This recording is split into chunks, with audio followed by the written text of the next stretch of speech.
সর্বশেষ যে লোকটা জান্নাতে যাবে তাকে আল্লাহ তাআলা জাহান্নামের আগুনে পোড়াতে পোড়াতে ছাই বানিয়ে ফেলবে।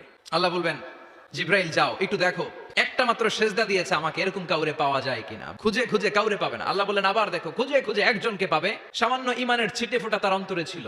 আল্লাহ বলবেন যেহেতু ছিটে ফোঁটা আছে, অনেক মাইর খাইছে, ওকে বের করে জাহান্নাম থেকে বের করে একটা নির্ধারিত দূরত্বে রেখে দাও, রেখে দেওয়া হবে। কিন্তু জাহান্নামের আগুনের লেলিহান শিখাতে তার গা ঝলসে যাবে। সে আল্লাহর ডেকে বলবে, মাবুদ তোমার কাছে আমি কিছু চাই না, জাহান্নাম থেকে তুমি আমাকে বের করেছো, জীবন নদীর পানি তুমি আমার গায়ের মধ্যে ঢেলে দিয়েছো, আমি আবার সজীবতা ফিরে পেয়েছি, আমি তোমার কাছে জান্নাত চাই না, শুধু নিরাপদ একটা দূরত্বে আমাকে রেখে আসো যাতে জাহান্নামের আগুন আমারে কষ্ট দিতে না পারে।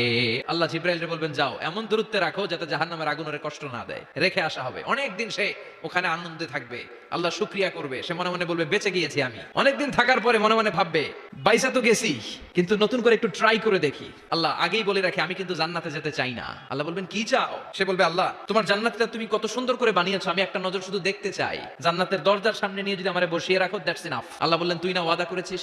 সে বলবে আল্লাহ আমারে হতভাগা বানাইয়া তোমার কি লাভ? সুবহানাল্লাহ পড়েন, আমারে তুমি হতভাগা বানিও না। আল্লাহ বলে ঠিক আছে, আবার সিগনেচার কর যে জান্নাতের দরজার সামনে বসিয়ে দিলে আর কিছু চাবি না। সে সিগনেচার করে বলে আমি চাবো না।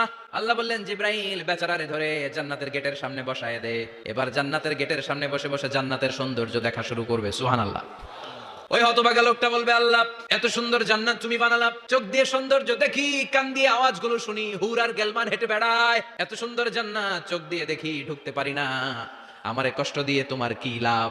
ও আল্লাহ আমারে তুমি মাফ করে দাও, জান্নাতের চিপার মধ্যে এক কর্নারে তুমি একটু আমারে জায়গা করে দাও। আল্লাহ বলবেন ওয়াই হাক ইবনা আদম, তোর ধ্বংস হোক হে আদম জাত, মা আগদারাকা, তোর চেয়ে বড় গাদ্দার আমি আমার সৃষ্টিকুলে কাউরে দেখি নাই, কারণ তুই আমার সাথে চুক্তি করিস আর চুক্তি ভঙ্গ করিস। আল্লাহর রহমতের দরিয়ায় তখন জোশ খেলে যাবে, ওর আকুতি মিনতি চাহনি আল্লাহর রহমতের দরিয়ার মধ্যে জোশ লাগিয়ে দিবে, আল্লাহর দয়া হয়ে যাবে, মায়া হয়ে যাবে।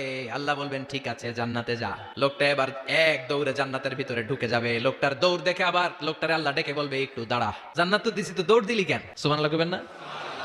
লোকটি বলবে আল্লাহ প্ল্যান তো আমি কম করি নাই, এত চেষ্টার ফলে আমি আসতে পারছি, আবার যদি তুমি বাইর করে দাও, এই জন্য এক দৌড়ে এমন চিপার মধ্যে লুকামো যাতে তুমি আমার না দেখো। আবার আল্লাহর রহমতের দরিয়ায় জোশ খেলে যাবে, আল্লাহ কাছে ডাকবে, কাছে আয়, ও গোলাম তোর কি মনে চায় আমারে বল, আজকে তুই চাইতে থাক, আমি দিতে দিতে তোর মনের সব আশা পূরণ করে দেব।